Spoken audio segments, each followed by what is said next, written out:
عکاسی کی گئی ہے نا. ایک انگریز نے جب یہ آیت سنی مسلمان ہو گیا. اس نے مسلمانوں سے پوچھا کہ تمہارے نبی نے سمندر کے اندر کبھی سفر کیا ہے؟ تو جواب ملا کہ نہیں، کبھی سمندر کے اندر سفر نہیں کیا. اور اسی طرح کوئی ایسی شخصیات کے ساتھ تعلقات بھی نہیں تھے جس کا روز آنا جانا ہو.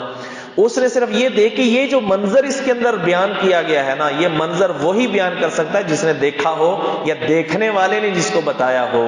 یہاں دیکھنے والے نہیں بتایا بلکہ یہ منظر پیدا کرنے والے نے یہ بتایا ہے. تو اس چیز پر یقین کر کے وہ بندہ جو ہے مسلمان ہو گیا. تو یہ ایک منظر ہے کافروں کے اعمال. جس طرح یہ اندھیرے ہیں، اسی طرح کافروں کے جو عمل ہیں وہ بھی اندھیروں کی طرح ہیں، یعنی بے فائدہ، ان سے روشنی حاصل نہیں ہوگی. یعنی مومن کے مقابلے میں مومن اپنے ایمان کے نور سے روشنی حاصل کرتا ہے، لیکن جو کافر کے اعمال ہیں اس کی روشنی نہیں، اس کے اندھیرے ہیں. اور بعض نے یہ کہا ہے کہ یہاں کافر کے عمل کی مثال نہیں بلکہ خود کافر کی مثال ہے. کافر کے عمل کی مثال نہیں بلکہ خود کافر کی مثال ہے کہ کفر و ضلالت کے اندھیرے اسے راہ راست کی طرف آنے نہیں دیتے. تو یہ ایک تمثیل بیان کی گئی ہے. ظلمات بعضها فوق بعض، یہ اندھیرے ہیں بعض کے اوپر ہیں. اذا اخرج یدہ لم یکد یراہا، جب وہ اپنا ہاتھ نکالتا ہے نہیں ہے قریب کہ وہ اپنے ہاتھ کو دیکھے. سمندر کی تہوں کے اندر اس قدر تاریکی ہے کہ بندہ قریب کی چیز بھی نہیں دیکھ سکتا. ومن لم یجعل اللہ لہ نورا، اور جس کے لیے اللہ تعالیٰ نے نہیں پیدا کیا نور، فما لہ من نور، تو اس کے لیے کوئی نور نہیں ہے. جس کو اللہ نے نور ہدایت نہیں دیا اس کے لیے کوئی نور نہیں ہے. الم تر ان اللہ یسبح لہ من فی السماوات والارض، کیا آپ نے نہیں جانا، الم تعلم کے معنی میں کیا آپ نے نہیں جانا کہ بے شک اللہ تعالیٰ تسبیح بیان کرتے ہیں اس کے لیے من وہ تمام چیزیں فی السماواتی جو آسمانوں میں ہیں، والارض جو زمین میں ہیں، والطیر اور وہ پرندے، صافات جو پر پھیلائے ہوئے ہیں وہ بھی اللہ کی تسبیح بیان کرتے ہیں. کلن تمام چیزیں جاندار یا بے جان، قد علم صلاتہ و تسبیحہ انہوں نے جان لیا اپنی نماز کو بھی اور اپنی تسبیح کو بھی. یہ دراصل انسانوں اور جنوں کو تنبیہ کی جا رہی ہے. اللہ نے تمہیں شعور دیا ہے، اللہ نے تمہیں عقل دی ہے، اللہ نے تمہیں ارادے کی آزادی دی ہے. تمہیں تو باقی مخلوقات سے زیادہ اللہ کی تسبیح بیان کرنی چاہیے، جبکہ حال یہ ہے کہ اللہ کی جو دیگر بے جان مخلوقات ہیں وہ بھی بے جان ہونے کے باوجود اللہ کی اطاعت کرتی ہیں، اللہ کی تسبیح بیان کرتی ہیں. جی واللہ علیم بما یفعلون، اللہ خوب جانتا ہے جو لوگ کرتے ہیں. وللہ ملک السماوات والارض، اور اللہ ہی کے لیے ہے آسمانوں اور زمین کی بادشاہت. والی اللہ المصیر، اور اللہ کی طرف لوٹنا ہے. الم تر ان اللہ یزجی سحابا، کیا آپ نے نہیں جانا کہ بے شک اللہ تعالیٰ یزجی چلاتا ہے بادل، ثم یؤلف بینہ، پھر اللہ تعالیٰ ان کو آپس میں ملاتا ہے. ثم یجعلہ رکاما، پھر اللہ تعالیٰ ان بادلوں کو تہ بتہ کر دیتا ہے. فطر الودقا، پھر آپ دیکھتے ہیں بارش کو. ودق بارش، سیب بھی کہا گیا ہے، مطر بھی بارش کو کہتے ہیں اور ودق بھی کہتے ہیں. یخرج من خلالہ، جو بارش نکلتی ہے بادلوں کے درمیان سے. وینزل من السماء، اور اللہ نازل کرتا ہے آسمان سے. من جبال، یعنی آسمان میں بادلوں کے پہاڑ سے. من جبال فیہا، اس آسمان میں جو بادلوں کے پہاڑ ہیں اللہ تعالیٰ وہاں سے نازل کرتا ہے. کیا نازل کرتا ہے؟ من برد، اولے. کبھی تو پانی کے قطرات زمین پر اترتے ہیں اور کبھی یہ جو بادلوں کے پہاڑ ہیں اوپر، اللہ ان پہاڑوں سے پانی، جمع ہوا پانی یعنی پانی کے اولے نازل کرتا ہے. فیصیب بہ، تو اللہ تعالیٰ یہ پہنچاتا ہے من یشاء، جس کو چاہتا ہے. ویصرفہ عن من یشاء، اور اللہ پھیر دیتا ہے اس سے جس کو چاہتا ہے. اب یہ اللہ کی قدرت ہے کہ بارش جہاں اللہ چاہتا ہے وہیں پہ ہوتی ہے، ورنہ یہ بارش کہاں سے ہوتی ہے؟ سمندروں اور پہاڑوں کے اوپر جو برف ہوتی ہے سورج کی شعاعوں سے وہ پگھلتی ہے اور یہ پانی آبی بخارات بن کے اوپر جاتا ہے. جو اوپر جائیں تو نقطہ انجماد بڑھتا چلا جاتا ہے، اوپر ٹھنڈک ہے اوپر. یہی وجہ ہے کہ جتنے پہاڑ اونچے ہوتے ہیں نا اتنے پہاڑ زیادہ ٹھنڈے ہوتے ہیں، اور وہاں پر اتنی ٹھنڈ ہوتی ہے کہ وہ پانی جو ہوتا ہے نا فضا کے اندر جو نمی ہے وہ نمی برف بن جاتی ہے، وہ نمی برف بن جاتی ہے۔ تو یہ پانی جو آبی بخارات کی شکل میں اوپر گیا ہے یہ پھر جو ہے نا آہستہ آہستہ یعنی یہ پانی بن جاتا ہے، اور پھر یہ پانی اللہ تعالیٰ زمین پر چھوٹے چھوٹے قطرات کی شکل میں نازل کرتا ہے۔ اگر پورا پورا بادل ہی انسان پہ گرتا نا تو پورے پورے شہر ختم ہو جاتے۔ یہ اللہ کی یہ بھی مہربانی ہے کہ پانی کی چھوٹے چھوٹے ذرے، یہ چھوٹے چھوٹے ذرے ہوتے ہیں، وہ بھی جب لگتے ہیں نا سر پہ تو محسوس ہوتا ہے کہ کچھ گرا ہے۔ اور اسی طرح اگر وہ چھوٹے چھوٹے ذرے اگر جم جائیں اولوں کی شکل میں تو یہ اولے کتنا نقصان کرتے ہیں۔ سوچیں اگر پورے پورے جو اوپر پہاڑ ہیں بادلوں کے، اگر یہ پہاڑ ہی نازل ہوں انسانوں پر جمے ہوئے تو کتنا نقصان ہو۔ یہ اللہ کی مہربانی ہے کہ اللہ تعالیٰ نے ہمارے لیے یہ پانی یوں کہہ لے کہ اوپر اللہ تعالیٰ نے چھانی لگا دی ہے جس سے یہ پانی گزر کے چھوٹے چھوٹے قطرات کی شکل میں جو ہمارے لیے مفید ہے یہ پانی نازل ہوتا ہے۔ جی برف باری بھی ہو سکتا ہے، اولے بھی، برد کا معنی اولے۔ جی تو یہ اچھا پانی چاہیے تو یہ تھا کہ سمندروں کے قریب بارش ہوتی، کیونکہ پانی وہاں سے ابھی بخارات بادل وہیں پہ بنتے ہیں، لیکن کیوں پھر دور دراز کے علاقوں میں پہاڑی علاقوں کی بجائے دور دراز کے علاقوں میں بارش کیوں ہوتی ہے؟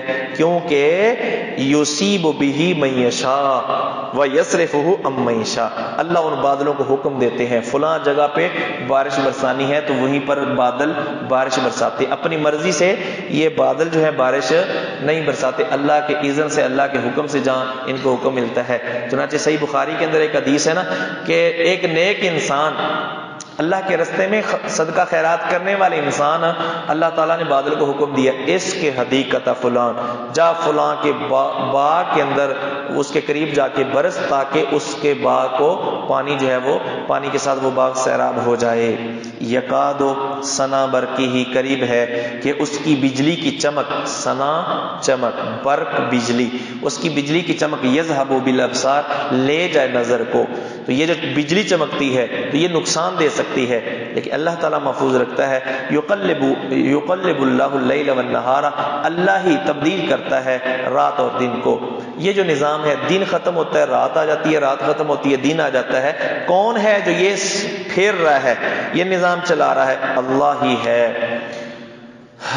ان فی ذلک لعبرۃ لاولی الابصار، بے شک اس میں نشانی ہے نظر والوں کے لیے، یعنی بصیرت والوں کے لیے۔ واللہ خلق کل دابہ، اور اللہ ہی نے پیدا کی ہے تمام جانداروں کو، من ماء، پانی سے، تمام جانداروں کو پانی سے اللہ نے پیدا کی ہے، یعنی پانی کا اہم کردار ہے ہر چیز کی پیدائش میں۔ جاندار جو چیزیں ہیں ان میں پانی کا کوئی نہ کوئی جو ہے نا کریکٹر اور کردار ضرور ہے۔ ساری چیزیں پانی سے پیدا ہوئی ہیں، لیکن پھر اللہ نے ان کو مختلف بنایا ہے۔ فمنہم من یمشی علی بطنہ، کچھ وہ جاندار ہیں جو اپنے پیٹ کے بل چلتے ہیں، سانپ ہے، مچھلی ہے۔ ومنہم من یمشی علی رجلین، اور کچھ وہ ہیں جو دو ٹانگوں پہ چلتے ہیں، انسان ہے۔ ومنہم من یمشی علی اربع، اور کچھ وہ ہیں جو چار پہ چلتے ہیں، جس طرح کہ گائے ہے، بھینس ہے۔ ومنہم من یمشی یخلق اللہ ما یشاء، اللہ جو چاہتا ہے پیدا کرتا ہے۔ یہ اشارہ ہے اس بات کی طرف کہ جاندار چیزیں صرف یہی نہیں ہیں جو پیٹ پہ چلنے والی یا دو ٹانگوں پہ چلنے والی یا چار ٹانگوں پہ چلنے والی، بعض حیوانات ایسے بھی ہیں ان کی چار سے زیادہ ٹانگیں ہیں۔ مچھر کو دیکھ لیں، کیکڑے کو دیکھ لیں، اور مکڑی کو دیکھ لیں، اور اس طرح کھجورے کو دیکھ لیں، تو بہت سارے کیڑے مکوڑے اور جاندار ایسے ہیں کہ ان کی چار سے بھی زیادہ ٹانگیں ہیں۔ جی یخلق اللہ ما یشاء ان اللہ علی کل شیء قدیر، بے شک اللہ ہر چیز پر قادر ہے۔ لقد انزلنا آیات مبینات، ہم نے واضح آیات نازل کی ہیں قرآن کی شکل میں۔ واللہ یہدی من یشاء الی صراط مستقیم، اور اللہ جس کو چاہتے ہیں صراط مستقیم کی طرف اس کی رہنمائی فرماتے ہیں۔ ویقولون آمنا باللہ وبالرسول، اور اب یہاں سے کچھ منافقین کا تذکرہ، اور وہ کہتے ہیں ہم اللہ اور اس کے رسول پر ایمان لے آئے، وَأَطَعْنَا، اور ہم نے اطاعت کی، ثُمَّ يَتَوَلَّىٰ فَرِيقٌ مِّنْهُمْ، لیکن ان میں سے ایک گروہ وہ پھر جاتا ہے، مِن بَعْدِ ذَلِكَ، اس کے بعد زبان سے اسلام کا اظہار کرتے ہیں، لیکن پھر اس اظہار کے مطابق عمل نہیں کرتے۔ وَمَا أُولَٰئِكَ بِالْمُؤْمِنِينَ، نہیں ہے یہ لوگ مومن، یہ دل سے مومن نہیں ہے، خالص مومن نہیں ہے، منافق ہے۔ وَإِذَا دُعُوا إِلَى اللَّهِ وَرَسُولِهِ، اور جب ان کو بلایا جاتا ہے اللہ اور اس کے رسول کی طرف، اللہ اور اس کے رسول کی طرف، اس کے حکم کی طرف جب بلایا جاتا ہے، لِيَحْكُمَ بَيْنَهُمْ، تاکہ رسول ان کے درمیان فیصلہ کرے، اِذَا فَرِيقٌ مِّنْهُمْ مُعْرِضُونَ، تو اچانک ایک فریق ان میں سے اعراض کرتا ہے، وَإِن يَكُن لَّهُمُ الْحَقُّ، اور اگر ان کے لیے فائدہ ہو، یا تو الیہ مذعنین، تو وہ آتے ہیں اس کی طرف، نبی کی طرف، مذعنین، مطیع ہو کر، بڑے شوق اور بڑی رغبت سے آتے ہیں۔ منافق جو ہوتے ہیں نا، مفاد پرست ہوتے ہیں، منافق مفاد پرست ہوتے ہیں۔ اللہ تعالیٰ فرماتے ہیں کہ ویسے تو اپنے فیصلے نبی سے نہیں کرواتے، لیکن جب دیکھتے ہیں نا کہ نبی سے فیصلہ کروانے میں ہمارا فائدہ ہو رہا ہے، تو پھر جو ہے وہ کہتے ہیں جی بس نبی ہمارا فیصلہ کرے گا، ہم نبی سے فیصلہ کروائیں گے۔ اور اسی طرح آج کل جہاں لوگوں کو کوئی فائدہ ہو رہا ہے نا، وہاں اسلام کا نام لیتے ہیں، جہاں لوگوں کا ذاتی فائدہ ہو رہا ہے نا، وہاں پر اسلام کا نام لیتے ہیں، اسلام یہ کہہ رہا ہے جی اسلام یہ۔ جہاں پہ تھوڑا مشکل ہے، جہاں پہ کوئی تنگی ہے، جہاں پہ ان کی کسی چیز پر چوٹ پڑ رہی ہے، تو وہاں پر پھر اسلام کا نام بھول جاتے ہیں۔ یہ بھی منافقانہ حرکت ہے۔ افی قلوبہم مرض، کیا ان کے دلوں میں منافقت کی بیماری ہے؟ امر تابو، یا انہوں نے شک کیا ہے دین میں، ام یخافون، یا وہ ڈرتے ہیں اللہ رسول کے فیصلے کو کیوں نہیں مانتے؟ کیا ان کو ڈر ہے ان یحیف اللہ علیہم ورسولہ، یہ کہ اللہ ان پر ظلم کرے گا اور اس کا رسول؟ ایسا نہیں ہے، اللہ رسول ظلم نہیں کرتے، اللہ رسول کے فیصلے حق پر اور انصاف پر مبنی ہیں، بل اولئک هم الظالمون، بلکہ حقیقت یہ کہ خود ظالم ہیں۔ انما کان قول المؤمنین اذا دعوا الی اللہ ورسولہ، بے شک مومنی، اچھا منافقوں کے بعد مومنوں کا ذکر کہ یہ منافق مفاد پرست صرف اپنا فائدہ دیکھتے ہیں، مومن ایسے نہیں ہیں۔ مومنوں کی کیا حالت ہے؟ انما کان قول المؤمنین، بے شک مومنوں کی بات، مومنوں کا کہنا یہ ہوتا ہے، اذا دعوا الی اللہ ورسولہ، جب اللہ رسول کی طرف ان کو بلایا جاتا ہے، لیحکم بینہم، تاکہ ان کے درمیان فیصلہ کیا جائے، ان یقولوا، ان کا کہنا کیا ہے؟ ان یقولوا، یہ کہنا ہے، سمعنا واطعنا، ہم نے بات سن لی اور اس پر عمل کر لیا، واولئک هم المفلحون، اور یہی ہیں فلاح پانے والے۔ اللہ رسول کے فیصلے، جب اللہ کا رسول اس دنیا میں موجود تھا تو اس کے فیصلے سے مراد جو ظاہری طور پر وہ فیصلے کرتا ہے، آج اللہ رسول کے فیصلے سے مراد قرآن و حدیث کا فیصلہ ہے۔ افسوس ہے کہ آج مومنوں کی نشانی تو یہ بتائی گئی ہے کہ جب قرآن کی کوئی آیت آ جاتی ہے، کوئی حدیث آ جاتی ہے، وہ یہ کہتے ہیں سمینا واطعنا، لیکن بعض ایسے غالی قسم کے مقلد ہوتے ہیں کہ وہ کہتے ہیں اللہ رسول کی بات نہیں، ہمارے سامنے تو ہمارے امام کا قول پیش کرو، تو یہ آیت ان پر بھی فٹ ہو رہی ہے، یہ آیت ان پر بھی فٹ ہو رہی ہے۔ مومن ایسے نہیں ہے، مومنوں کی صفت یہ ہے کہ وہ اللہ رسول کی بات کو سن کے کیل و کال کو چھوڑ دیتے ہیں، اقوال الرجال کو چھوڑ دیتے ہیں۔ ان کی صفت یہ ہے کہ وہ یہ کہتے ہیں کہ ہم نے حق بات سن لی اور ہم نے مان لی۔ جو لوگ قرآن سننا ہی نہیں چاہتے، حدیث سننا ہی نہیں چاہتے کہ بس قرآن حدیث ہمارے سامنے پیش نہ کریں، ہمیں اس کی ضرورت نہیں ہے۔ ایک ماہنامہ تجلی دارالعلوم دیوبند سے یہ ایک رسالہ شائع ہوتا تھا، تو جس کے ایڈیٹر ایک زمانے میں مولانا عامر عثمانی رہے ہیں، تو ان سے کسی نے سوال کیا کہ قرآن و حدیث کی روشنی میں اس سوال کا جواب دیں، تو انہوں نے فقہ حنفی کے مطابق جواب دیا، اور ساتھ اس سائل پر انہوں نے ناراضگی کا اظہار کیا کہ ایک مقلد کو یہ کہنا نہیں چاہیے کہ قرآن و حدیث کی روشنی میں جواب دو، یہ کہنا چاہیے کہ فقہ حنفی کی روشنی میں جواب دو۔ الیاذ باللہ، دیکھیں یہ ہے تقلید کے بھیانک اثرات۔ وَأُولَئِكَ هُمُ الْمُفْلِحُونَ وَمَن يُطِعِ اللَّهَ وَرَسُولَهُ، جو اللہ اور اس کے رسول کی اطاعت کرتا ہے، وَيَخْشَ اللَّهَ، اور اللہ تعالیٰ سے ڈرتا ہے، وَيَتَّقِهِ، اور اللہ تعالیٰ کی نافرمانی سے بچتا ہے۔ یتقی اصل میں یتقی ہی تھا، تو یہ یعنی جو یا ہے اسم جامع من ہے نا شرط، اس کے جواب میں گر گئی تو یتاکے ہی ہو گیا، پھر تخفیفاً قاف کو ساکن کر دیا گیا، جس طرح کہ کاتفن کو کتفن، ایبلن کو ابلن وغیرہ، ایبتن کو ابتن وغیرہ پڑھ لیا جاتا ہے، اسی طرح یہ کسرہ گرا کر ساکن تخفیفاً ساکن کر لیا۔ اچھا، یخشا کا معنی بھی ڈرنا اور اتقا یتقی کا معنی بھی ڈرنا بچنا، دونوں میں فرق یہ ہے وَيَخْشَ اللَّهَ، جو اللہ رسول کی اطاعت کرتا ہے اور جو پیچھے گناہ ہو گئے ان سے ڈرتا ہے، وَيَتَّقِي، اور آئندہ زندگی میں وہ گناہوں سے بچتا ہے. یعنی یخش اللہ کا تعلق سابقہ گناہوں کے ساتھ کہ میں نے جو گناہ کیے ان کی سزا اللہ تعالیٰ دے گا، اس سے وہ ڈرتا ہے. اور وَيَتَّقِي سے مراد آئندہ زندگی، اس کے بارے میں ڈرتا ہے کہ مجھ سے کوئی گناہ نہ ہو جائے، تو وہ گناہوں سے بچنے کی کوشش کرتا ہے. تجلی، ماہنامہ تجلی، فاولا، اس کی ہمارے استاد محترم عبداللہ بن چھتوی رحمہ اللہ انہوں نے ہمیں فوٹو کاپی بھی دی تھی، تو شاید وہ پڑھی ہو.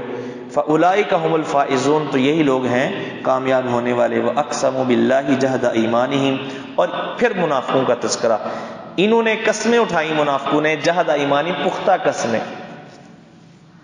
لئن امرتہم، چونکہ منافق جو تھوڑے کٹر قسم کے منافق تھے، مومنوں کو کچھ نہ کچھ ان کی خبر تھی، تو ایسے لوگ مومنوں کو، مسلمانوں کو یقین دلانے کے لیے نا قسمیں اٹھایا کرتے، اللہ کی قسم ایسے، اللہ کی قسم ایسے.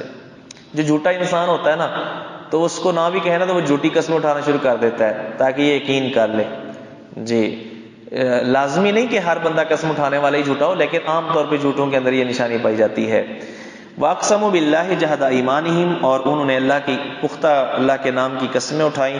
کیا؟ لئن امرتہم، اے نبی اگر آپ ان کو حکم دیں، لیخرجن، تو وہ ضرور نکلیں گے جہاد کے لیے، وہ جہاد کے لیے ضرور نکلیں گے. قل لا تقسموا، آپ ان سے فرما دیجئے کہ تم قسمیں نہ اٹھاؤ. طاعۃ معروفۃ، تمہاری اطاعت جانی پہچانی، پتہ ہے کتنے کہ تم فرما بردار ہو. طاعۃ معروفۃ، یعنی طاعتکم طاعۃ معروفۃ، تمہاری اطاعت جانی پہچانی ہے، پتہ ہے کہ کتنے تم مطیع ہو. چنانچہ اللہ تعالیٰ نے سورہ توبہ میں بھی ان کی ان قسموں کی طرف مسلمانوں کو، مومنوں کو یقین دلانے کے لیے یہ انداز اختیار کرنے کی طرف اشارہ کیا ہے. یحلفون لکم لترضوا عنہم فإن ترضوا عنہم فإن اللہ لا یرضى عن القوم الفاسقین. ان اللہ خبیر بما تعملون، تم دل میں جو مرضی چھپاؤ، اللہ کو جو تم عمل کرتے ہو ان کی پوری پوری خبر ہے. قل اطیعوا اللہ واطیعوا الرسول، فرما دیجیے اللہ رسول کی اطاعت کرو، یعنی سنت کی پیروی کرو. فإن تولوا فإنما علیہ ما حمل، اگر تم پھر گئے تو پھر نبی پر وہ ہے، علیہ سے مراد نبی، تو نبی پر وہ ہے ما حملہ، جو نبی کی ذمہ داری ہے، ما حملہ جو ذمہ داری نبی پر ڈالی گئی ہے، یعنی واضح و تبلیغ. اگر تم نے نصیحت کو، حق کی بات کو قبول نہ کیا تو اس کا جواب نبی سے نہیں لیا جائے گا، کیونکہ نبی پر وہ، نبی سے اس چیز کا سوال ہوگا جو نبی کی ذمہ داری ہے، اور وہ دعوت و تبلیغ اور حق کا پیغام پہنچانا ہے. وعلیکم ما حملتم، اور تم پر ہے ما حملتم، جس کی ذمہ داری تمہیں دی گئی، یعنی تمہاری ذمہ داری بات ماننا ہے، اطاعت کرنا ہے، اور اس کا سوال تم سے ہوگا. وَإِن تُطِيعُوهُ، اگر تم اس کی اطاعت کر لو گے، تَهْتَدُوا، تو ہدایت پالو گے. نبی کی اطاعت میں ہدایت ہے، جو نبی کی اطاعت چھوڑ کے کسی اور کی اطاعت کرتا ہے وہ ہدایت سے دور ہو جاتا ہے. وَمَا عَلَى الرَّسُولِ إِلَّا الْبَلَاغُ الْمُبِينُ، اور نہیں ہے رسول پر مگر واضح پہنچا دینا، یعنی کلمہ پڑھانا، لوگوں کو دھکے سے مسلمان بنانا یہ نبی کی ذمہ داری نہیں ہے، صرف بلاغ مبین. وَعَدَ اللَّهُ الَّذِينَ آمَنُوا مِنْكُمْ، تم میں سے جو ایمان والے ہیں اللہ تعالیٰ نے ان سے وعدہ کیا ہے، جنہوں نے جو ایمان لائے، وعملوا الصالحات، اور نیک اعمال کیے. کس چیز کے وعدے؟ پہلا وعدہ لَيَسْتَخْلِفَنَّهُمْ فِي الْأَرْضِ، اللہ ضرور ان کو زمین میں خلافت عطا فرمائے، خلیفہ بنائے گا. لَيَسْتَخْلِفَنَّهُمْ فِي الْأَرْضِ، اللہ ضرور ان کو زمین میں خلیفہ بنائے گا، جانشین بنائے گا، حکومت دے گا. كَمَا اسْتَخْلَفَ الَّذِينَ مِن قَبْلِهِمْ، جس طرح کہ اللہ تعالیٰ نے جانشین بنایا، خلیفہ بنایا ان لوگوں کو جو ان سے پہلے تھے. یہ پہلا وعدہ. دوسرا، وَلَيُمَكِّنَنَّ لَهُمْ، اللہ ضرور اقتدار دے گا ان کے لیے، دینہم، ان کے دین کو، اللہ تعالیٰ دین کو مضبوط کرے گا ان کے لیے. الَّذِي ارْتَضَىٰ لَهُمْ، وہ دین جو اللہ نے مومنوں کے لیے من بعد خوفہم امنا، اللہ تعالیٰ ان کے خوف کے بعد ان کے خوف کو امن میں بدل دے گا، ان کو ضرور بدل دے گا اللہ، من بعد خوفہم، ان کے خوف کے بعد امنن، امن میں. تو یہ اللہ تعالیٰ نے یہ تین وعدے کیے مومنوں کے لیے جو مومن ہیں اور نیک عمل کرنے والے ہیں. ساتھ اللہ نے یہ بھی کہا کہ اب ساری زندگی کے لیے یعبدوننی، میری عبادت کریں گے وہ. یہ خبر بمانا امر، یعنی او بدونی ولا تشرکو بی شیئا، خبر بمانا امر، یا بدوننی، یہ وعدے ان کے لیے ہیں جو میری عبادت کرتے ہیں، لا یشرکون بی شیئا، میرے ساتھ شریک نہیں ٹھہراتے، ومن کافر بعد ذالک، جو اس کے بعد کفر کرے گا، فاولئک هم الفاسقون، تو یہی لوگ ہیں فاسق۔ اللہ اکبر۔ تو یہاں خلافت راشدہ کے برحق ہونے کی دلیل ہے۔ اللہ فرماتے ہیں اللہ ایمان والوں کو اور عمل صالح والوں کو ضرور جانشین بنائے گا، اور اللہ تعالیٰ نے یہ نبی کے بعد ابو بکر صدیق کو جانشین بنایا، عمر فاروق کو، عثمان غنی کو، علی مرتضیٰ کو جانشین بنایا، تو یہ خلافت راشدہ کے برحق ہونے کی دلیل ہے۔ جی، یہی وہ ادوار ہیں جن ادوار کے اندر اسلام پوری دنیا کے اندر پھیلا ہے، اور اللہ تعالیٰ نے خوف کے بعد امن اتنا اللہ تعالیٰ نے دیا۔ یہ خلافت راشدہ کے دور میں، یہ نہیں یوں کہہ لیں کہ یہ خبر سچی ثابت ہوئی اللہ تعالیٰ کی طرف سے۔ نبی پاک صلی اللہ علیہ وسلم نے بھی پیشین گوئی کی تھی کہ ہیرا شہر سے ایک عورت چلے گی زیورات سے لدی پھدی، لیکن یہاں سے حج کر کے واپس چلی جائے گی، اس کو کسی قسم کا ڈر نہیں ہوگا، اور ایسا ہی ہوا، ایسا ہوا۔ جی اللہ اکبر۔ وَأَقِیمُوا الصَّلَاةَ، اور نماز قائم کرو۔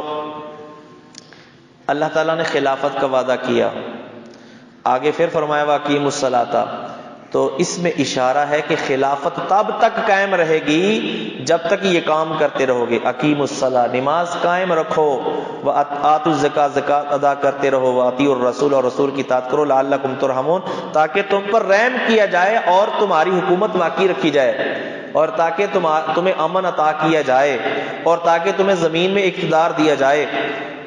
لا تحسبن الذین کفروا، آپ کافروں کو نہ سمجھے معجزین کہ وہ اللہ کو عاجز کر دیں گے فی الارض، زمین میں، ومأواہم النار، بلکہ حقیقت یہ ہے کہ ان کا ٹھکانہ آگ ہے، ولبئس المصیر، اور بری ہے وہ جگہ لوٹنے کی۔ یا ایھا الذین آمنوا لیستأذنکم الذین ملکت ایمانکم، اے ایمان والو۔ اچھا، پیچھے ایک مسئلہ بیان کیا گیا تھا، یا ایھا الذین آمنوا لا تدخلوا بیوتا غیر بیوتکم حتی تستأنسوا وتسلموا علی اہلھا۔ اللہ نے فرمایا تھا کہ کسی کے گھر جانا ہے تو اجازت لینی ہے، لیکن انسان کی جو غلام اور لونڈیاں ہیں یا چھوٹے بچے ہیں، اب بار بار اجازت لیں گے ان کو تو جو ہے نا، یعنی کبھی آ رہے ہیں کبھی جا رہے ہیں، اس طرح تو حرج ہے۔ تو ان کے لیے اجازت ہے کہ وہ جب چاہیں بغیر اجازت کے آ جائیں، جب چاہیں بغیر اجازت کے آ جائیں، لیکن اللہ نے فرمایا کہ 3 اوقات ایسے ہیں کہ ان کے لیے بھی اجازت لینا ضروری ہے۔ دن رات 24 گھنٹے میں 3 ٹائم ایسے ہیں کہ ان کو اجازت لینی چاہیے۔ نمبر 1 صبح کی نماز سے پہلے کا وقت، نمبر 2 عشاء کے بعد کا وقت، اور نمبر 3 دوپہر کا وقت، جب لوگ قیلولہ کر رہے ہوتے ہیں۔ صبح کے وقت عام طور پہ یعنی ہو سکتا ہے کہ یعنی زوجین اکٹھے لیٹے ہوئے ہوں مثلا، اور اس طرح عشاء کے بعد بھی کوئی ایسی کنڈیشن میں ہو تو وہ اس وقت اجازت لینی ہے۔ اسی طرح دوپہر کے وقت بھی انسان قیلولہ کرتا ہے، آرام کرتا ہے، اور اپنے کپڑے وغیرہ عام طور پہ جب پنکھے نہیں تھے تو لوگ جو ہے نا وہ دھوتی باندھ کے اور بنیان کے اندر جو ہے نا سو جاتے تھے، اور دھوتی بھی آگے پیچھے ہو سکتی ہے، تو اس لیے یہ 3 اوقات ایسے ہیں کہ اللہ تعالیٰ نے حکم دیا کہ یہ غلام اور یہ بچے وہ بھی اجازت لے کے آئیں، وہ بھی اجازت، اور جو باقی لوگ ہیں ان کے علاوہ، ان 2 کے علاوہ باقی لوگ تو جب بھی آئیں گے اجازت لے کے ہی آئیں گے، دن ہو یا رات ہو، اجازت کے بغیر نہیں آ سکتے۔ اجازت کے بغیر کسی شادی شدہ کے کمرے میں، حتیٰ کہ غیر شادی شدہ کے کمرے میں بھی آپ نہیں جا سکتے، اجازت لے کے جانا چاہیے۔ جی اللہ اکبر۔ یا ایھا الذین آمنوا، اے ایمان والو، لیستأذنکم، چاہیے کہ تم سے اجازت لیں، الذین ملکت ایمانکم، تمہارے غلام، والذین لم یبلغوا الحلم، اور تمہارے وہ بچے جو بلوغت کو نہیں پہنچے، تمہارے وہ بچے جو بلوغت کو نہیں پہنچے۔ یہ جو بچے ہیں نا، جب کچھ سمجھ کی عمر کو پہنچ جائے نا تو اس میں بہتر یہی ہے کہ ان کو الگ سلایا جائے، ان کو الگ سلایا جائے، تاکہ زوجین کی کوئی ایسی حرکت ان کے سامنے نہ آئے جس سے ان کے اخلاق اور کردار کی تباہی ہو۔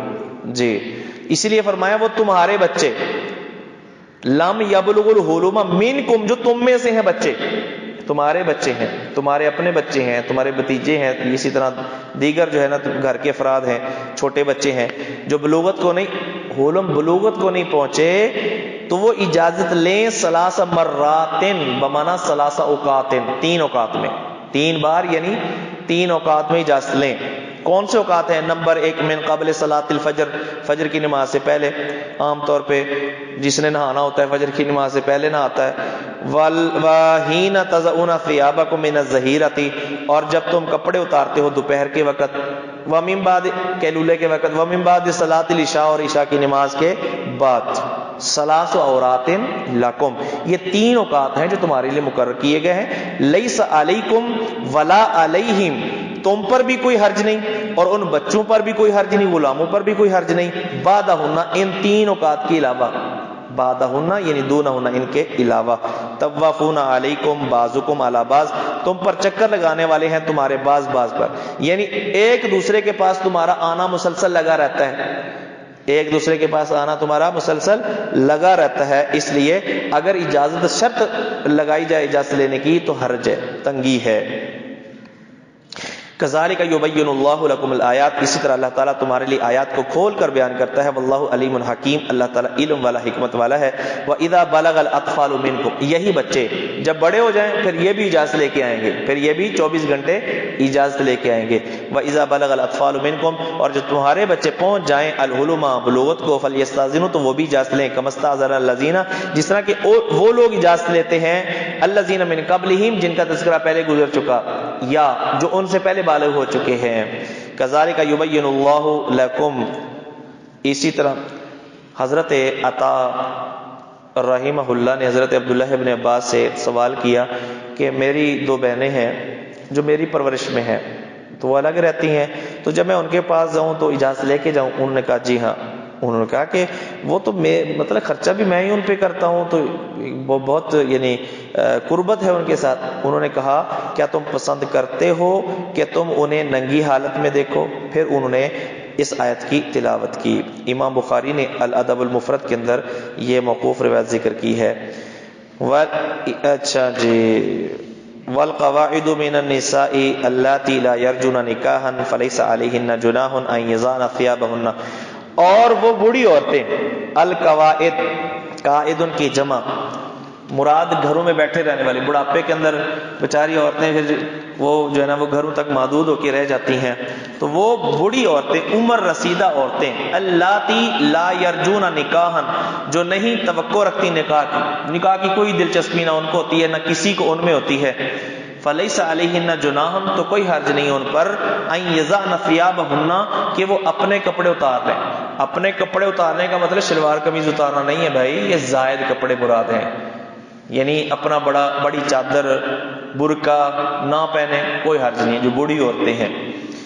غیر متبرجات بزینہ، لیکن شرط یہ ہے کہ نہ ہو وہ ظاہر کرنے والی، اپنی زینت کو نمائش کرنے والی نہ ہو۔ بعض بوڑھی عورتیں ان کو بڑھاپے کے اندر تو اور زیادہ میک اپ کا شوق ہوتا ہے، اور وہ 60 سال کی جو عورت ہوتی ہے میک اپ کے بعد وہ 20 سال کی نظر آتی ہے، تو یہ اب 60 سال والی کے لیے جو 20 سال کی نظر آ رہی ہے تو 20 سال والی کا حکم ہوگا جی، یہ پردہ کرے گی، یہ اپنی زینت کو چھپائے گی۔ لیکن جو بوڑھی عورتیں ہیں تو آپ کی جو بوڑھی کوئی جو ہے نا وہ تائی چاچی ہے یا کوئی اور، تو آپ ان کے پاس جائیں، وہ آپ سے اگر پردہ نہ کریں تو حرج نہیں ہے، باقی کپڑے تو پہنیں گی لیکن چہرہ ننگا ہو جائے، ہاتھ ننگے ہو جائیں اور وہ بڑی چادر برقع وغیرہ نہ لے تو کوئی حرج نہیں ہے، لیکن وہ بھی اگر پہنے تو یہ بہتر ہے، وہ بھی اگر پہنے تو یہ بہتر ہے۔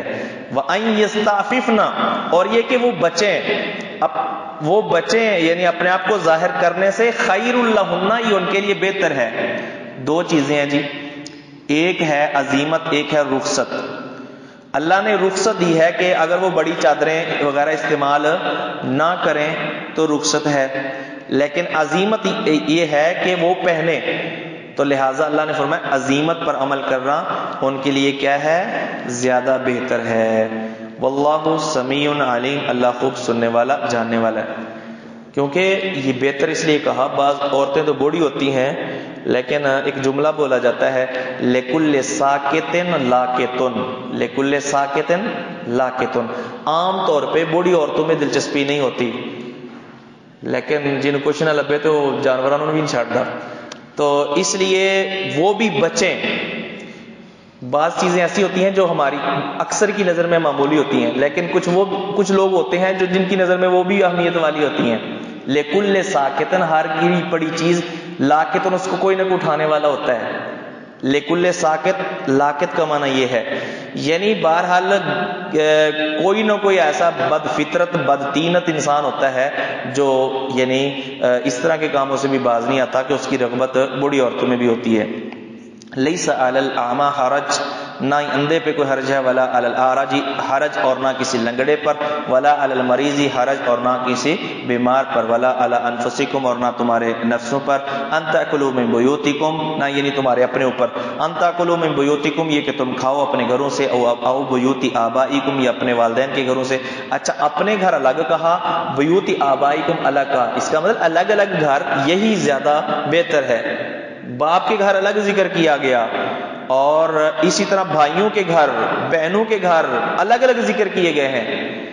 او بیوت امہاتکم، بلکہ ماؤں کے گھر الگ ذکر کیے گئے. او بیوت اخوانکم، یا اپنے بھائیوں کے گھر. او بیوت اخواتکم، یا اپنی بہنوں کے گھر. او بیوت امامکم، یا اپنے چچاؤں کے گھر سے. او بیوت اماتکم، پھوپھیوں کے گھر سے. او بیوت اخوالکم، خالاؤں کے گھر سے. او بیوت ماموں کے گھر سے. او بیوت خالاتکم، اپنے خالاؤں کے گھر سے. اگر تم کھا لو اجازت کے بغیر بھی کھا لو، یہ قریبی جو رشتہ دار ہیں نا، تو ان کے جو نا یعنی بے تکلفی ہوتی ہے، تو عام طور پہ کوئی چیز لے لی جاتی ہے، دے دی جاتی ہے، کوئی اتنا زیادہ روک ٹوک نہیں ہوتی. تو وہاں پہ اگر آپ جائیں، بھوک لگی ہوئی ہے اور آپ چاچو کے گھر گئے ہیں اور وہاں سے فریج سے آپ نے پھل نکال کے کھا لیے ہیں، تو آپ کھا سکتے ہیں جی، آپ کھا سکتے ہیں. لیکن بعض لوگ وہ یہ تو حدیثیں بڑی پڑھتے ہیں جی کہ او ما ملکتم مفاتحہ، کہ جس کی چابی کے مالک ہیں، یعنی جس کے ساتھ الماری سانجھی ہے تو اس کی جو ہے نا وہ پنجیری نکال کے کھا سکتے ہیں، اور اپنی چیز دینے کے لیے تیار نہیں ہے. تو ایسا نہیں ہے، مفاد پرستی نہیں ہونی چاہیے. جہاں بے تکلفی ہے، آپ سمجھتے ہیں کہ میرا یہ رشتہ دار میرے کھانے سے اور میرے جو ہے نا اس چیز کو لے لینے سے بلکہ اس کو خوشی ہوگی کہ ہمارے گھر سے کھا رہا ہے، ہمارا یہ بچہ، ہمارا یہ بھتیجا، ہمارا یہ بھانجا، تو ٹھیک ہے کھا سکتے ہیں. ماموں گھر پہ نہیں، خالہ گھر پہ نہیں، خالو گھر پہ نہیں ہے اپنا دوسرا، اسی طرح دیگر رشتہ دار جو جن کا تذکرہ ہوا ہے، تو وہاں آپ کوئی چیز لے سکتے ہیں. جو گھر کا سربراہ ہے اس سے اگر اجازت نہیں بھی لی تو اس کی ضرورت نہیں ہے جی. لیکن جہاں آپ سمجھتے ہیں کہ آپ کا وہ جو ہے نا، چلیں چاچا تو کچھ نہیں کہتا لیکن چاچی جو ہے نا وہ بڑی کنجوس ہے، تو پھر بجائے اس کے کہ معاملات حالات خراب ہوں تو حالات کی خرابی کے ذمہ دار آپ خود ہوں گے. تو بہرحال معاملے کی حالات کی نزاکت کو مد نظر رکھ کر کوئی قدم اٹھائیں جی. او ما ملکتم مفاتحہ، یا جن کی چابیوں کے تم مالک ہو. بس اوقات ایسا ہوتا تھا کہ باغ کی چابی جو ہے نا وہ کسی کے سپرد کر دیتے، اعتبار ہوتا ہے ایک دوسرے پر. تو اس طرح کے جو معاملات ہوتے ہیں تو اس باغ سے کوئی چیز لے لینا، اس گھر سے کوئی چیز لے لینا. مثلا یہ ہے کہ ہمسایہ وہ جو ہے نا شادی پہ گیا ہے اور پیچھے چابی ہمسایہ کو دے گیا ہے کہ یار کھا پی لینا اور گھر کا خیال رکھنا، تو اس طرح کوئی چیز معمولی کوئی چیز لی جا سکتی ہے اور کھائی جا سکتی ہے. لیس علیکم جناح ان تاکلوا جمیعا، نہیں ہے کوئی حرج کہ تم کھاؤ اکٹھے، او اشتاتن یا الگ الگ. تو الگ الگ کھائیں یا اکٹھے کھائیں کوئی حرج نہیں ہے. دو چار فیملی اکٹھے مل کے کھا رہی ہیں یا الگ الگ کھا رہے ہیں، تو یہ ساری طرح ہر طرح سے جو ہے نا وہ اجازت ہے. اگرچہ مل کے کھانے میں برکت ہے، دو کا کھانا چار کو کافی ہو جاتا ہے. فَإِذَا دَخَلْتُمْ بُيُوتًا فَسَلِّمُوا عَلَىٰ أَنفُسِكُمْ، جب تم گھروں میں داخل ہو تو اپنے اوپر سلام کہو، یعنی اپنے گھر والوں پر سلام کہو. تحیۃ من عند اللہ، یہ اللہ کی طرف سے تحفہ ہے. مبارکتاً بابرکت، طیبتاً پاکیزہ، یعنی یہ جو ملاقات کے وقت سلام کہا جاتا ہے نا، یہ ملاقات کی بابرکت اور پاکیزہ دعا ہے من عند اللہ، اللہ کی طرف سے. کذالک یبین اللہ لکم الآیات، ایسی اللہ تعالیٰ کھول کر بیان کرتا ہے تمہارے لیے آیات. لعلکم تعقلون، تاکہ تم سمجھو. انما المؤمنون الذین آمنوا باللہ ورسولہ، حقیقی مومن وہ ہیں الذین آمنوا باللہ، جو دل سے ایمان لائے ہیں اللہ پر اور اس کے رسول پر. ساتھ مومن بھی کہا اور ساتھ آمانو بھی کہا، یعنی مطلب صحیح مومن وہ ہیں جو دل سے ایمان لائے ہیں. انما المؤمنون، بے شک حقیقی مومن، الذین وہ ہے آمنوا باللہ ورسولہ، جو اللہ رسول پر دل سے ایمان لائے ہیں. واذا كانوا معه على امر جامع، اور جب وہ نبی کے ساتھ ہوتے ہیں علی امر جامع، کسی اجتماعی معاملے میں، لم یذهبوا تو وہ نہیں وہاں سے چلے جاتے حتی یستاذنوہ جب تک اجازت نہ لے لیں. یہ ایک ادب بیان کیا جا رہا ہے نبی کی مجلس کا, نبی کی صحبت کا, کہ جب کوئی اجتماعی معاملہ ہو, وہ اجتماعیت جو ہے وہ مشاورت کی میٹنگ بھی ہو سکتی ہے, یا اسی طرح جو ہے وہ جمعہ اور عیدین کے اجتماعات بھی ہو سکتے ہیں, تو وہاں سے جب جائیں تو یہ مومنوں کو ہدایت کی گئی کہ وہ اجازت لے کے جائیں. منافق اصل میں ایسا کرتے تھے کہ مجبوراً جمع ہو جاتے لیکن اپنی حاضری لگوا کے چہرہ چورا دکھا کے پھر کھسک جاتے تھے, تو ان کو روکا گیا کہ ان الذین یستأذنونک, بے شک جو لوگ آپ سے اجازت لیتے ہیں, اولئک الذین یؤمنون باللہ ورسولہ, یہی لوگ ہیں جو صحیح اللہ رسول پر ایمان رکھتے ہیں. فاذا استأذنوک, اور جب آپ سے وہ اجازت مانگیں لباس نشانی اپنی کسی کام کے لیے, فاذن لمن شئت منہم, تو آپ کو اختیار ہے, اگر میٹنگ اتنی زیادہ ضروری ہے کہ اس کی حاضری ضروری ہے تو آپ چاہیں تو اجازت نہ دیں, کوئی ضروری نہیں کہ آپ اس کو اجازت ضرور دیں. لہٰذا مدرسے میں اگر کوئی چھٹی لینے کے لیے استاد کے پاس جائے, فاذن لمن شئت منہم, استاد کی مرضی ہے چھٹی دے یا نہ دے. واستغفر لهم اللہ, اور اللہ تعالیٰ سے ان کے لیے استغفار کیجئے, ان اللہ غفور رحیم, بے شک اللہ معاف کرنے والا رحم کرنے والا ہے. لا تجعلوا دعاء الرسول بینکم کا دعاء بعضکم بعضا, اس ٹکڑے کے ایک سے زیادہ مطلب ہیں. لا تجعلوا, نہ تم بناؤ نہ تم سمجھو, دعا الرسولی, رسول کو بلانا, بینکم آپس میں, کا دعاء بعضکم بعضا, بعض کے بعض کو بلانے کی طرح. جس طرح آپس میں ایک دوسرے کا نام لے کے بلا لیتے ہو, او محمد بخشا, تو اس طرح نبی کو ہم نہیں پکار سکتے نام لے کے, یا اس انداز سے جس انداز سے تم اپنے آپ کو ایک دوسرے سے اونچی آواز میں پکار لیتے ہو. تو یہ ایک نبی کا ادب جو سورہ حجرات میں بھی جس کی طرف اشارے کیے گئے ہیں, تو یہ بیان کیا گیا ہے, ایک معنی. اور دوسرا یہ ہے کہ دعا کا معنی دعا کرنا, دعا کا معنی دعا کرنا ہی, ایک دعا کا معنی بلانا, ایک دعا. اچھا, اس ایک اور مفہوم بھی ہو سکتا ہے, یعنی رسول بلائے تو رسول کا بلانا تم آپس میں ایک دوسرے کے بلانے کی طرح نہ سمجھو, یعنی آپس میں ایک دوسرے کو بلائے نا, ٹھیک ہے میں آتا ہوں 10 منٹ تک آتا ہوں, آپ کہہ دیتے ہیں, لیکن جب رسول بلائے تو فوراً جاؤ, کیونکہ رسول کا بلانا تمہارے آپس میں ایک دوسرے کو بلانے کی طرح نہیں ہے. اور تیسرا یعنی مفہوم, وہ دعا کا معنی دعا ہی کریں, یعنی رسول کی جو دعا ہے وہ تمہارے آپس کی دعا کی طرح نہیں ہے, لہٰذا رسول سے اجازت لے کے رسول کی دعا لے کے جاؤ تاکہ تمہارے لیے جو ہے یعنی دنیا آخرت کے فائدے ہوں.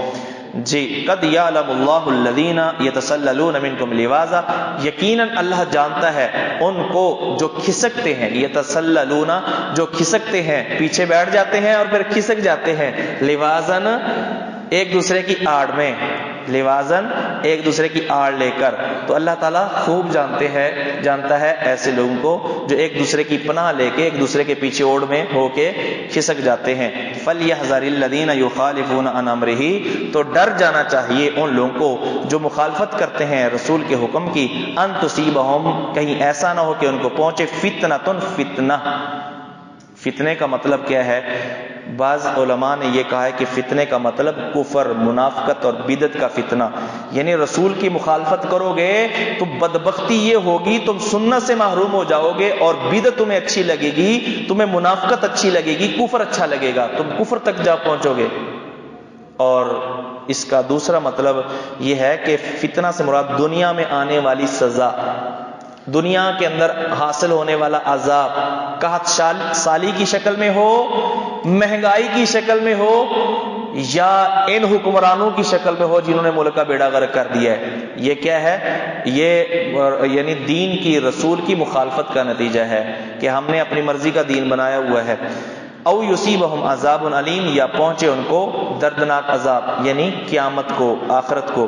الا ان للہ ما فی السماوات والارض, بے شک سنو, دھیان سے سنو, اللہ کا یہ معنی ہے, ان للہ, بے شک اللہ ہی کے لیے ہے, ما فی السماوات والارض, جو اللہ جو کچھ آسمانوں میں اور زمین میں ہے, قد یعلم ما انتم علیہ, اللہ کو پتہ ہے ما, اس حالت کا جس پر تم ہو, تم کس روش پر ہو. یہ اصل میں مخالفین منافقین کو تنبیہ کی جا رہی ہے, جو تم حرکتیں کر رہے ہو, جس لائن پہ تم چل رہے ہو, جس رستے پہ تم چل رہے ہو, اللہ تعالیٰ سے وہ مخفی نہیں ہے, اس کو پتہ ہے کہ تم کیا کر رہے ہو. ماں سے مراد وہ روش، وہ حالت انتم علیہ جس پر تم ہو، وَيَوْمَ يُرْجَعُونَ إِلَيْهِ اور جس دن لوگ اللہ کی طرف لوٹائے جائیں گے، فَيُنَبِّئُهُم بِمَا عَمِلُوا تو اللہ لوگوں کو خبر دے گا ان کے عملوں کی۔ خبر دینے کا یہ مطلب نہیں اللہ بس یہ بتا دے ہاں بھی تم نے یہ گناہ کیا تھا اور یہ بھی کیا تھا اور یہ بھی کیا تھا۔ خبر دینے کا مطلب اس کی جزا دینا، اس کا بدلہ دینا، اس کا بدلہ دینا۔ واللہ بکل شیء علیم اور اللہ تعالیٰ ہر چیز کو خوب جاننے والا ہے۔ چونکہ اللہ کو ہر چیز کا پتہ ہے، لہٰذا اللہ کو یہ بھی پتہ ہے کون عذاب کا مستحق ہے اور کون جنت کا مستحق ہے۔ سورہ فرقان مکی ہے اور اس میں 77 آیات اور 6 رکوع ہیں، بس یہ پارہ ختم ہونے والا ہے۔ اس سورت کے اندر لوازن ایک دوسرے کی آڑ میں، جزاکم اللہ، سورت نمبر 25 اور نزول کے اعتبار سے 42، کلمات کی تعداد ہے 896 اور حروف کی تعداد ہے 3786، 3786۔ بسم اللہ الرحمن الرحیم، تبارک الذی۔ اچھا یہ جو سورت تھی نا سورہ النور، اس سورت کے اندر جو اہم مضامین تھے، نمبر 1 فحاشی اور زنا کو روکنے کے لیے کچھ قوانین کا ذکر تھا کہ کیسے کیسے معاشرے کے اندر زنا اور فحاشی اور بے حیائی کو روکا جا سکتا ہے، اور اسی طرح اہل ایمان پر اگر کوئی الزام لگاتا ہے، ان پر طعن و تشنیع کرتا ہے تو سننے والوں کو کیا کرنا چاہیے، ان کے لیے کیا ادب ہے، اس کا ذکر تھا۔ اسی طرح شرک اور توحید کے لیے اللہ تعالیٰ نے مثالیں بیان کی، اللہ نور السماوات والارض، اور اسی طرح حضرت عائشہ رضی اللہ تعالی عنہا کا ایک عظیم واقعہ ہے، ان پر الزام لگایا گیا اور پھر اس اللہ تعالیٰ نے کیسے ان کی برات نازل کی، اور اسی طرح آخری جو آیات تھی اس کے اندر منافقین اور اسی طرح اہل ایمان، ان کی بعض صفات کا ذکر، ان میں جو فرق ہے، منافقین کیسے ہوتے ہیں اور مومنین کیسے ہوتے ہیں، تو اللہ تعالیٰ نے ان کی صفات ذکر کر کے ان کا فرق ذکر کیا کہ ان کے درمیان یہ فرق ہے۔ اور یہ جو سورت ہے سورہ فرقان، اس سورت کا پچھلی سورت سورہ نور کے ساتھ تعلق ہے۔ نور روشنی کو کہتے ہیں، فرقان حق اور باطل کے درمیان فرق، کیونکہ جب نور آتا ہے تو پھر حق اور باطل ظاہر ہو جاتا ہے، تو اس لیے نور کے بعد فرقان کا ذکر ہے۔ جب روشنی ہوتی ہے تو پھر حق اور باطل واضح ہو جاتا ہے، حق اور باطل کے درمیان فرق کرنا آسان ہو جاتا ہے، تو اس لیے اللہ تعالیٰ نے نور کے بعد فرقان کا ذکر کیا۔ تبارک الذی نزل الفرقان علی عبدہ، بہت بابرکت ہے وہ ذات جس نے نازل کیا الفرقان، قرآن، علی عبدہ، یہاں فرقان سے مراد قرآن، علی عبدہ، اپنے بندے پر، لیکون للعالمین نذیرا، تاکہ ہو جائے میرا یہ بندہ للعالمین، تمام انسانوں اور جنوں کے لیے نذیرا، ڈرانے والا۔ الذی لہ ملک السماوات والارض، وہ اللہ جس کے لیے ہے بادشاہی آسمانوں اور زمین کی، ولم یتخذ ولدا، اور نہیں اس نے پکڑا اولاد کو، ولم یکن لہ شریک فی الملک، اور نہ ہی کبھی شریک رہا ہے اس کا بادشاہت میں، وخلق کل شیء، اور اللہ نے ہر چیز کو پیدا کیا، فقدرہ تقدیرا، تو اللہ تعالیٰ نے اس کا اندازہ مقرر کیا، تقدیرا، پورا اندازہ، اللہ نے ہر چیز کا اندازہ لگایا، اس کی جو شکل و صورت، جو اندازہ اللہ نے اس کے لیے لگایا، تو ہر چیز اس کو وہی شکل و صورت ملی، جسامت ملی، اس کو وہی صلاحیتیں ملی، جن صلاحیتوں کا، جن چیزوں کا اللہ نے اس کے لیے اندازہ لگایا۔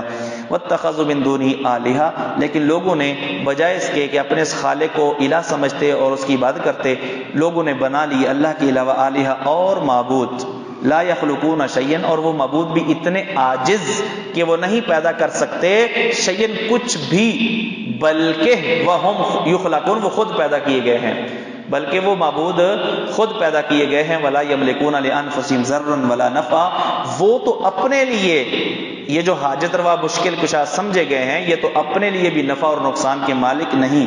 ولا یملکون موتا ولا حیاتا، نہ کسی کی موت اور حیات کے مالک ہیں، ولا نشورا، اور نہ دوبارہ جی اٹھنے کے مالک ہیں۔ وقال الذین کفروا ان ھذا الا افک افتراہ، اور کہا کافروں نے، کافروں کے قرآن پر اعتراضات، انہوں نے قرآن کے متعلق کہا ان ھذا، نہیں ہے یہ قرآن، الا افکن، مگر جھوٹ، افتراہ، جس کو نبی نے گھڑ لیا ہے، وآنہ علیہ، اور اس گھڑنے میں اس کی مدد کی ہے قوم آخرون، دوسرے لوگوں نے، خود گھڑا ہے اور کچھ لوگ اس کے ساتھ مل گئے ہیں، تو مل کے انہوں نے یہ قرآن گھڑ لیا ہے۔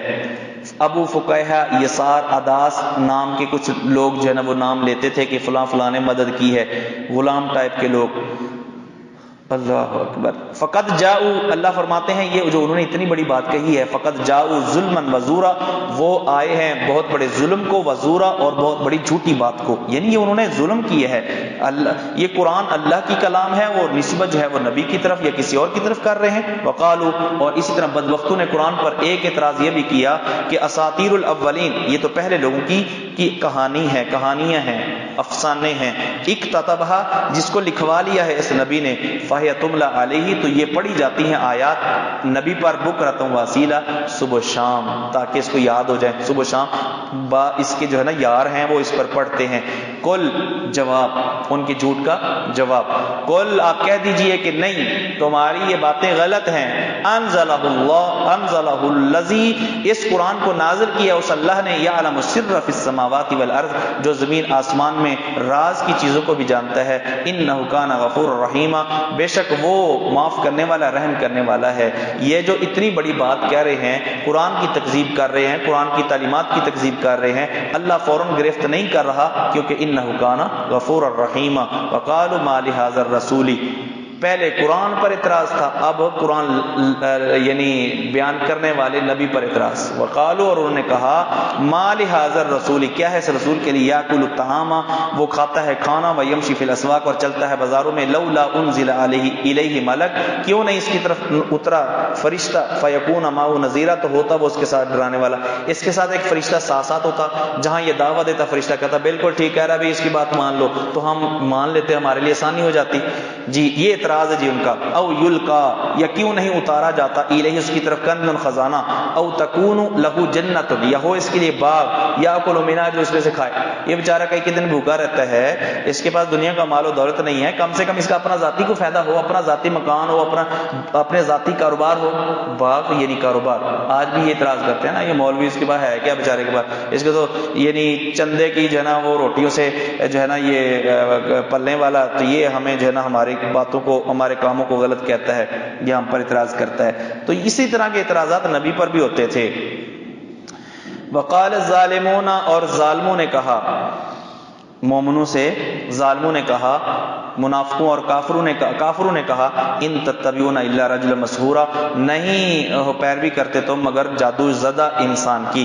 انظر کیف ضربوا لك الامثال، اے نبی دیکھ لو کیسی مثالیں بیان کرتے ہیں آپ کے لیے، آپ کو جھوٹا ثابت کرنے کے لیے بدبخت ایسی ایسی مثالیں بیان کر رہے ہیں، ایسے ایسے برے برے القابات دے رہے ہیں کہ ان کے دل بھی ماننے کے لیے تیار نہیں. کبھی جادوگر کہتے ہیں، کبھی کہتے ہیں نہیں اس پہ جادو ہو گیا ہے، کسی نے جادو کر دیا ہے، لگتا ہے اس کو کوئی جن چمٹ گیا ہے، اس پر بھوت آسیب کا کوئی سایہ پڑ گیا ہے، کسی بزرگ کی مار پڑ گئی ہے، الیاذ باللہ، اس طرح کی وہ باتیں کرتے ہیں. جی فلا یستطیعون سبیلا، تو یہ دل کے اندر جو ان کی یہ بیماری ہے، لہٰذا یہ سیدھے رستے کی استطاعت نہیں رکھتے. تبارک الذی ان شاء جعل لک خیرا، بہت ببرکت ہے وہ ذات جو اگر چاہے آپ کے لیے بنا دے خیر، من ذالک، اس سے بہتر. اچھا یہ کہتے ہیں نا باغ ہو، آپ کے پاس خزانہ ہو، اللہ چاہے تو جو انہوں نے کہا ہے نا، اللہ اس سے بھی بہتر چیزیں آپ کو دے دے.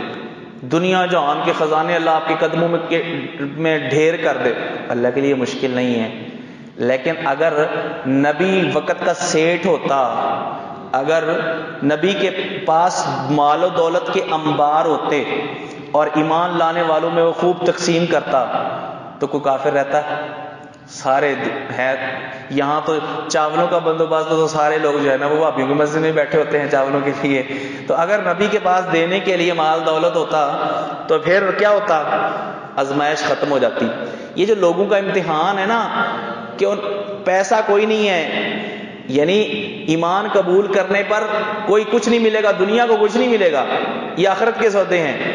تو یہ ہے آزمائش کہ ان کٹھن حالات میں کون ہے جو حق کی حمایت کرتے ہوئے کلمہ پڑھتا ہے.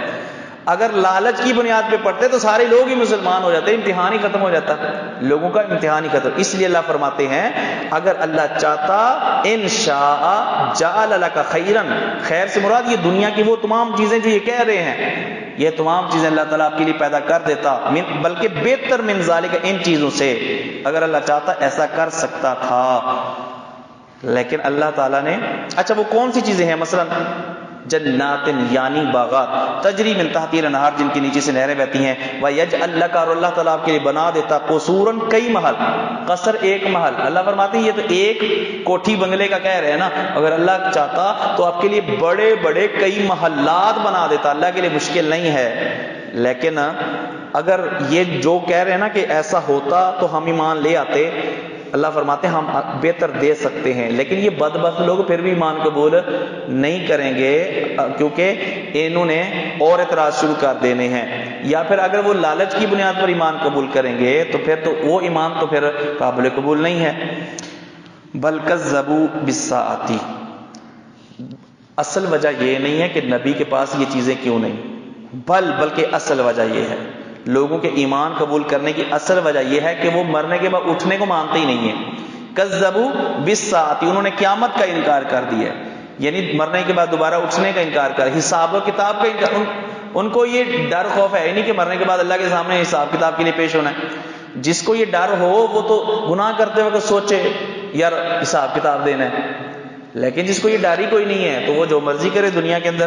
وَأَعْتَدْنَا لِمَنْ كَذَّبَ بِالسَّاعَةِ سَعِيرًا، اور ہم نے تیار کر رکھا ہے اس کے لیے جو قیامت کو جھٹلائے، سعیراً بھڑکتی ہوئی آگ کو۔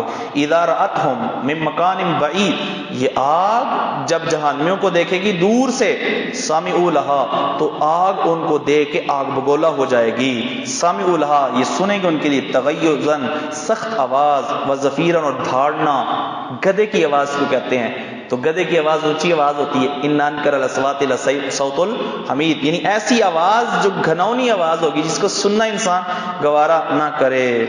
اللہ اکبر۔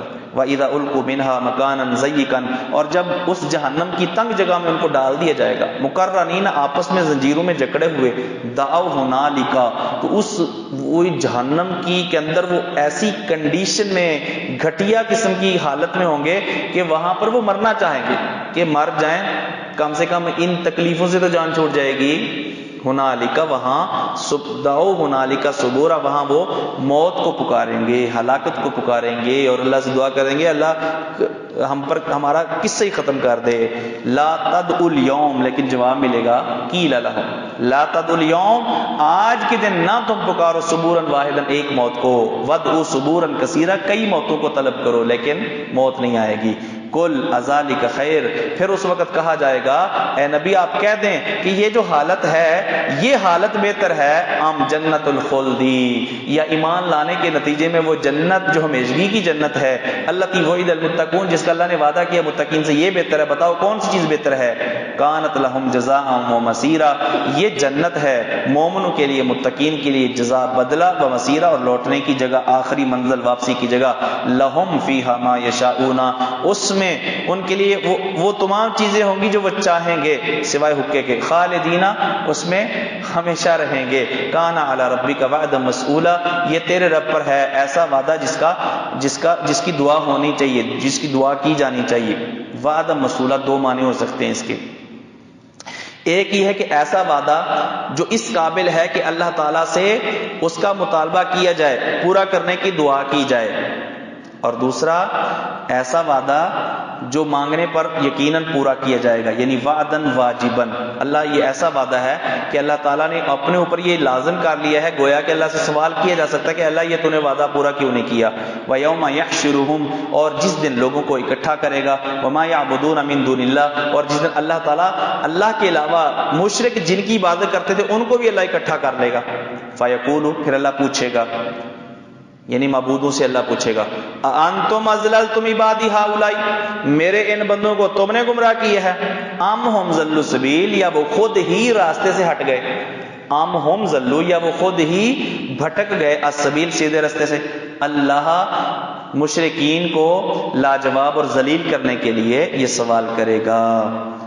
قالو، تو وہ جواب دیں گے جن کو الہ سمجھا گیا، جن کو خدا سمجھا گیا، وہ نیک لوگ بھی ہو سکتے ہیں، وہ بت بھی ہو سکتے ہیں۔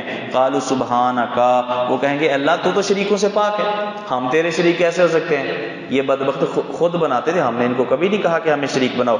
سبحانک، تو اولیاء اللہ کہیں گے اے اللہ تو پاک ہے شریک سے، ہم تیرے شریک نہیں تھے، ماں کانا ینبغی لنا، ہمارے لائق ہی نہیں تھا، ان نتخذ من دونک من اولیاء، یہ کہ ہم پکڑے تیرے علاوہ کوئی اور دوست، ایسے بدبخت دوست جو اس طرح کے جو نہ کام کریں شرکیہ، ولیکن لیکن انہوں نے جو شرک کیا ہے اس کی وجہ یہ ہے کہ ولیکن متعتہم، اے اللہ تو نے ان کو دنیا کا سامان دیا، وآباہم اور ان کے آباء و اجداد کو بھی، حتی نسوا ذکر، اس دنیا کی وجہ سے یہ تیری یاد کو بھول گئے، دنیا کی وجہ سے، دنیا کے مال و متاع کی وجہ سے تیری یاد کو بھول گئے، وَكَانُوا قَوْمًا بُورًا، اور یہ ہے قوم ہلاک ہونے والی۔ بورا کا معنی بارہ یبورو، یہ اس مصدر ہے بورا، اسم فاعل کے معنی میں ہلاک ہونے کے قابل، تو یہ قوم ہے ہلاک ہونے والی، یہ خود ہی ہلاک ہونے والے، ایسے عمل کرتے تھے جو ہلاکت کا سبب بننے والے۔ تو یہاں ایک چھوٹا سا لطیفہ یاد آ گیا، بابا جی تھے عبداللہ گرداس پوری رحمۃ اللہ علیہ، بورے والا کے رہنے والے تھے، وہ کہتے تھے کہ اے بورے والے کے لوگوں، تمہارا تذکرہ تو قرآن میں بھی ہے، قوم بورا، تو مذاق کے طور پہ کہتے تھے جی۔ فقد کذبوکم، تو تحقیق تم نے کذبوکم، اچھا اللہ تعالیٰ ان سے سوال جواب کر کے پھر مشرکوں کو پکاریں، مشرکوں کو بلائیں گے۔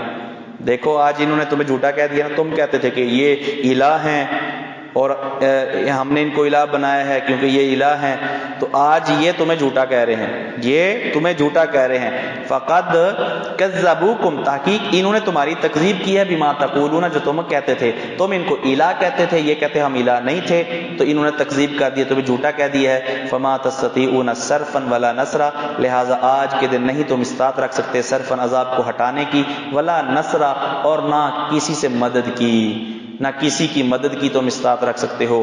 وَمَن يَظْلِم مِّنكُمْ، اور جو شرک والا ظلم کرے گا تم میں سے، نُذِقْهُ عَذَابًا كَبِيرًا، ہم اس کو چکھائیں گے بڑا عذاب۔ وَمَا أَرْسَلْنَا قَبْلَكَ مِنَ الْمُرْسَلِينَ، اور نہیں ہم نے آپ سے پہلے کوئی بھی رسول بھیجا رسولوں میں سے، إِلَّا إِنَّهُمْ لَيَأْكُلُونَ الطَّعَامَ، مگر سارے ہی کھانا بھی کھاتے تھے، وَيَمْشُونَ فِي الْأَسْوَاقِ، اور تجارت کے لیے بازاروں میں بھی چلتے تھے۔